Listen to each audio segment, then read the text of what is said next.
Hard Rockology Show, Chris, Matt, and Jason with you. And we got a special guest on the phone, Marc Storace of the band Krokus, and we want to welcome him to the Hard Rockology Show. Marc, thanks for joining us.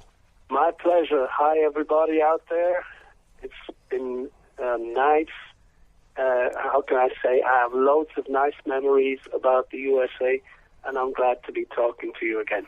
Well, that being said, okay, nice memories about the USA, because for me, I haven't had a chance to see you guys play live here in the States. Are you guys planning on making it back here to the States? I know you've had a couple new releases. I know you had plans to come here, but it hasn't happened yet. Anytime in the near future, you guys are planning to make it back to the United States for some shows? Well, we've got a good booking agency. It's called Paradise Artists, and our friend there, Mark Hyman, whom we've known since the 80s, does a great job of trying to put a tour together for us. But so far, we've always had to abort because we didn't have enough dates to make the tour feasible. You know, I mean, nowadays you have to think about, you've got the crew, all the hotels and all these expenses, and in the end, you don't want to go sit on a street corner begging so you can fly back home, you know. So what I mean to say is that there haven't been enough dates to make a tour in the USA feasible. So what I suggest is, for our ever loyal U.S. fans, to call your radio stations, try to get more airplay for Krokus, and that gets the promoters moving, when they see, okay, we'll put our money on Krokus and we'll bring them into town and we'll come over, rock the town, and we need to have a minimum of 20 concerts for the whole thing to be feasible, so that's been the problem, and I hope it won't be the same for this year, so is always looking out, Yeah, that makes total sense. So you got a couple of new albums out, the first being Dirty Dynamite, and then you got the new live album out, Long Stick Goes Boom. So you want to talk a little bit about those two records? Yeah. Well, we are now, we reunited, the original members of Krokus reunited in 2008, and this was followed by Hoodoo, with the hit song Hoodoo Woman. And just recently we released Dirty Dynamite, which is the second studio album after the reunion. And we only just finished touring that last year, and the tour continues. And before we carry on the tour, we release a live album of this same tour, of the Dirty Dynamite tour, which is called Long Stick Goes Boom from a House of Rust. We deliver here a good concert with a hot audience of loyal Krokus fans, and the venue is in Solothurn, which is the birthplace of the band. The atmosphere was simply incredible, it was really great. So the album's rocking, and it's worth, it's really worth it. So yeah, I was going to get a copy when it's there, and you gotta love. Put it on when you light up your grill. Exactly. I was going to sit there and say I know the album's not going to be released here in the States until about April 20th. So our listeners out there definitely look for this album. I think it's going to give you a good understanding of what Krokus sounds like live. Now, I do have a question for you, because Chris von Rohr rejoined the band on the Hoodoo album, and it's always been my opinion that he was the backbone, that core sound that made Krokus work in the early 80s. And when he left, it wasn't quite the same. And I know that you and Fernando reformed the band a couple times, but Chris wasn't part of that. And even though it had the elements of Krokus, it was still missing that sound that you guys really captured in the early 80s. Now, is Chris really that key to the sound that Krokus is, and basically making, I guess, the sound that you guys are known for? Well, Chris was a founder member, and he's producing the band now on his own. He's got a very good engineer, which we already used on the Hellraiser album. His name's Dennis Ward, and he's like, seventh member of the band, if you like, from a technical side. And, when Chris left at the end of 1983, at first, we carried on with the Blitz album, and everything went fine, album sales, tour and everything. But then, by the time we did Change of Address, I was already missing his presence because of we were started blowing in the wind. There was all these influences coming at us. Every magazine you opened, these color magazines were full of bands in fancy dress. I don't want to put down Motley Crue or anything, but compared to the way we used to dress before, Krokus went through this metamorphosis, and we started. We went into the glam rock thing, and this carried on till the end of a Change of Address tour, and Chris rejoined for the Heart Attack. We went back to the denim and leather and stuff. But by that time, we were not just only burnt out, but after touring since 1997, non-stop. But grunge came in, bands like Nirvana, and the Seattle scene took over. So we, thought this was a good time to call it a day and live to fight another day. And in fact, that's what we did. Here we are back again with a new live album, and the band is playing like it never played before. But we're a 6-member band now. We got Mandy Meyer back in the fold, and his guitar solos are outstanding. He actually is our replacement for original lead guitar player Tommy Kiefer. Thomas, he left us, he left us a little too early. Let's just say that. Happy hunting grounds. Yeah, a little too early. Drugs. That drugs can destroy you. I was gonna say that. We'll talk with Mandy, because I remember Mandy seeing him. I know he played with you guys in some of those earlier tours. He went off and worked with Dave King from Fastway and did the Catmandu. Then he also went into Godhard, which I know Chris also was a producer of that as well too. And I also know he was the main guitarist for the Hellraiser album, which was actually one of my favorite Krokus albums of recent history. And I'm glad that you brought. Really? Okay. Yeah, I thought that was one of those albums I thought that really captured the sound. I think that was a really hard Krokus album, and I think he brought a lot to the table. So when it was announced that Mandy rejoined the band and is now in the band, I got pretty excited, huh, Matt? Yeah, I definitely got pretty excited, because I think he should be. He's like one of the 6th member of the band. So he was there in the fitting. It was an exciting thing, actually. Hellraiser.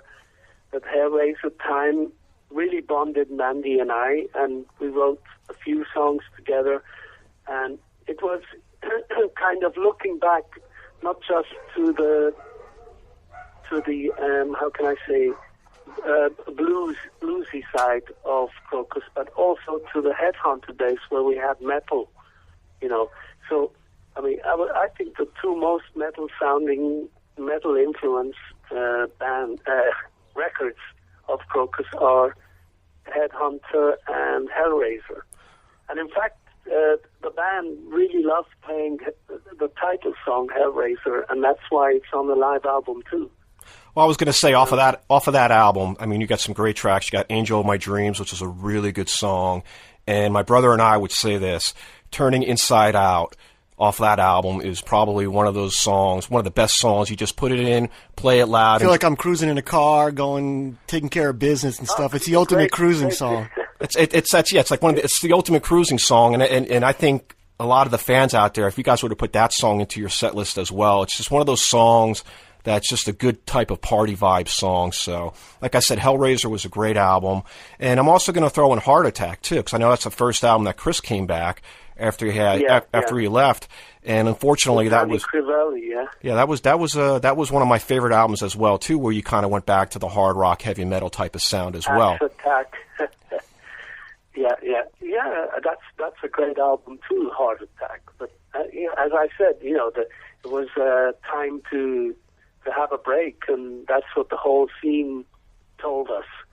So the hard rock scene as we knew it worldwide wasn't the same, and it actually never became the same again.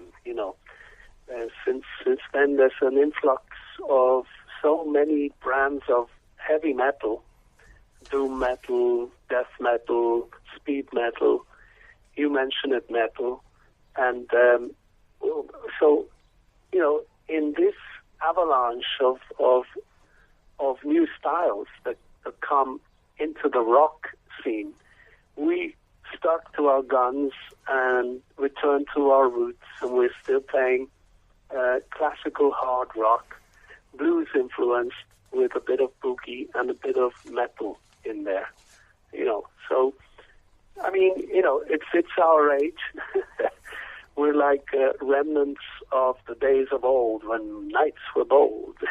Yeah. The one thing I found interesting, Mark, was you guys worked with a ton of different producers throughout the 80s. And I just wanted to get your take on what it was like to work with some of the different producers, Tony Platt, Tom Werman, Bruce Fairbairn, and of course Tom Allman, who worked with Judas Priest. I mean, what were some of the differences that those guys brought to the studio when you guys were recording all those albums in the 80s? Because, I mean, if you look back at a lot of bands' catalogs, they pretty much stay with a lot of the same producers, but you guys kind of were like, let's work with this guy, let's work with this guy, let's try this guy. Then, of course, you even produced a couple of the albums on your own. So tell us a little bit about that. I mean, for me, it was a matter of knowing the songs, knowing what I wanted to do with my vocals and the lyrics, and go in there and deliver. And the whole scenery around me, the music, the way that's produced, and because I mean the style is already there. When you take a producer and he listens to your demos and say, this is what we want to record, he might say, well, I can only work with 5 of those 10 songs. Then we have to write again and try and for example, with Tom Allen, we had our demos ready, Screaming in the Night, our biggest ballad was already written, and we had Eat the Rich and parts of Headhunter, and he inspired us to carry on and put more fire in there, and with a certain calm, and knowing he had all this experience with Judas Priest, and we wanted to be more metal at that point in time of our career. We wanted to be harder. We wanted to deliver a real kick-ass, out-of-this-world album that's more metal, and we did it, with Tom Allen. That was great. Whereas back in the Tom Platt days, Battery Studios in London, we were still like, especially, I mean, Chris and Fern were totally AC/DC infected, and Tom Platt had worked with AC/DC on the demos. We were using the same studio. Mark Lang was in the next studio to us, mixing Back in Black, or was it For Those About to Rock? Yeah, For Those About to Rock. And so there's the whole AC/DC influence in there, because we were like infected. It's like somebody next door has the flu, you catch the flu. That makes sense. That makes total sense now with the One Vice at a Time record. It makes total sense now. Yeah. This is how it is. So you even when you change a musician, it's like you don't amputate a finger off your hand. You put a new one there, but it's not going to work the same as your original finger. It's the new guy steps in, he learns the whole repertoire, but he brings in his own color. He brings in his own personality, which is, I find, okay, and then it's and now with being a 6-piece band and with Chris producing, with his experience with Gotthard and so on. I mean, Krokus and Gotthard are 2 different cups of tea, but we still play rock music. Both of us are rock bands, and both of us are pretty melodic compared to a lot of, like, say, thrash metal, speed metal, death metal, whatever you call it, metal. Well, that being said, I know there's been always a lot of comparisons with people comparing you to AC/DC or being a clone of AC/DC. And going back and listening to some of your interviews and some of I've read, and you hit it right on the mark. Yeah, there's some similarities there, but Krokus, at least in my mind, has always been a lot more melodic than AC/DC ever would be. And you also said, too, that AC/DC is never going to do a power ballad or a ballad, and you guys do that as well, too. So I think, there's some similarities there, but for the most part, I think they're really 2 different bands, and you could really hear it if you go back and you sit through the catalog. Yeah, no, I mean, it's 2 different bands, and sometimes we have a couple of songs that tend to lean more towards the AC/DC thing, But we even have songs like, say, the solo of Fire, which could remind you of something out of Pink Floyd, I mean, we have all extremes and influences because we absorb. We're only human. We absorb from things that we like, and they influence us. And when you do something with the heart, you don't analyze too much. You just do it, And then the critics come, and some of them piss all over it, while others say, "No, that's great. That's you." Like Long Stick Goes Boom is hailed as, or rather, the whole One Vice at a Time album is hailed as the album AC/DC never wrote. That they should have written, instead of, say, they came up with a couple of with albums that you can't listen to as well. I would agree with you. I totally agree with you there, Mark, on that point. But I wanted to get back to the Headhunter thing really quick. You guys were like, you just said you wanted to be metal, hard rock, and then the following year the Blitz comes out, totally different direction. So, I mean, was that a lot to do with the record label at the time, Arista Records, saying that we got to get a hit song from these guys, even though the Headhunter album was like your most successful record? So, I mean, to me, being a fan at the time, I kind of got the idea what was going on because the 80s scene on the Sunset Strip was happening, and the sound of hard rock, heavy metal bands was changing. I mean, was that something that the record company suggested to you guys to go in maybe a not as heavy direction? Yeah. Well, it's we came into where can I start? This was a special time in our career. It was we came at a crossroads. We were on the best rock tour of the year as opening act for Def Leppard, who were second down below Michael Jackson, with a top hard rock tour of the year. Def Leppard are more poppy than Krokus. We're opening and blasting the shit out of everything with our opening special guest act. And then come the record company, promoters, and obviously they influenced our management first, and our management tried to influence us to soften up a little, come up with more melodic stuff, and you'll be like selling 3 times platinum next time round instead of 1, So eventually things got really funky, within the band and around the band, and then there was internal fights, if you like, mental, a whole mental thing was going on. And at the end of which Chris, who was the bastion against all this outside influence, was kicked out, and with Chris went our whole wall of defense down, because